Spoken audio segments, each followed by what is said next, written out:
Rev up your engines! John Neal says, thoughts on a VW GTI. I want to keep it new for a long time. Then don't buy one, or buy one and park it on your front lawn and use it as a lawn ornament.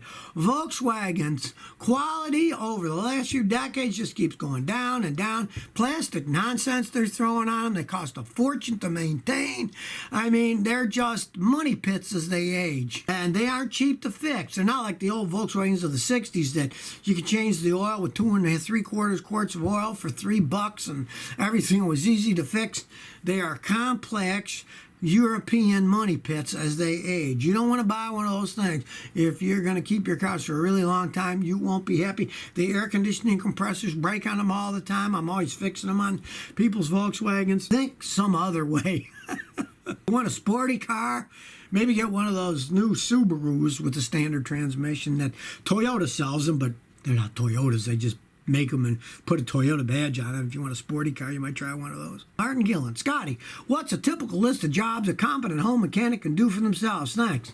Change the engine oil and filter. Change the brake pads. That's a simple job. Change the serpentine fan belts. Now with that, you're going to have to buy a special tool for most cars. But now with this aftermarket stuff, I have special tools that are made to take fan belts off. And in my day, years ago, I had to buy those tools for $150, $200 a set. Now you can get aftermarket ones that work perfectly fine. They're just made out of steel for $35 to $40 on Amazon if you price around. You can do all that kind of stuff. Change alternators, check batteries. I mean, nowadays you can get good battery checkers and alternator checkers on Amazon, and most of them are $50 to $60 for quality units.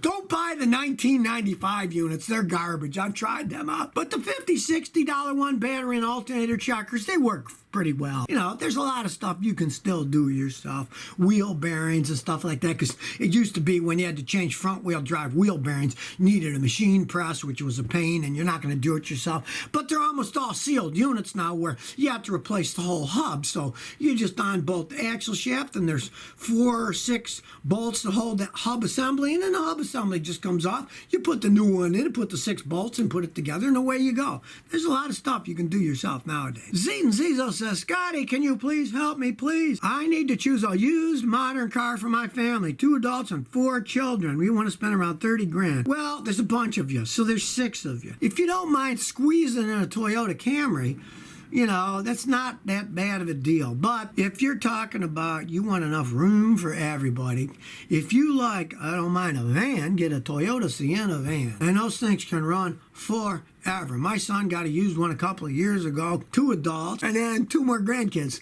And they love that Sienna. They travel all over the country in it. So you might think about that now. If you want to get an SUV instead, you know, you could get any of the Toyota or Lexus SUVs, a used one, for 30 grand. You ought to be able to find one, and they hold up, and they don't really have problems.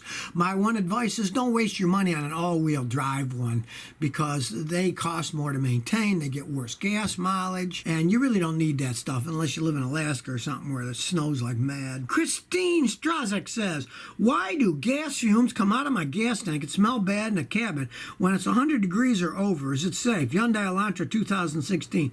Well, no, it's never safe if you've got fumes coming out. That's not safe at all. First thing you want to do is just change the gas cap. It could simply be a bad gas cap. Now, if it's not that, one of the problems that those cars have is what's called a bad evap canister vent valve. And you might just guess by buying a new evap canister vent valve and either putting it on yourself or paying a mechanic to put it on. Chuggity Mugs 1 says, do you get asked to beam people up? Yeah, because I'm Scotty, right?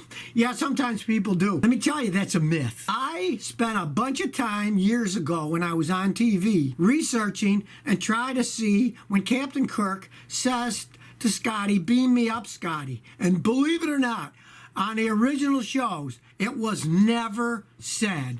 He never said, beam me up, Scotty. It's one of those urban myths that people think it was said.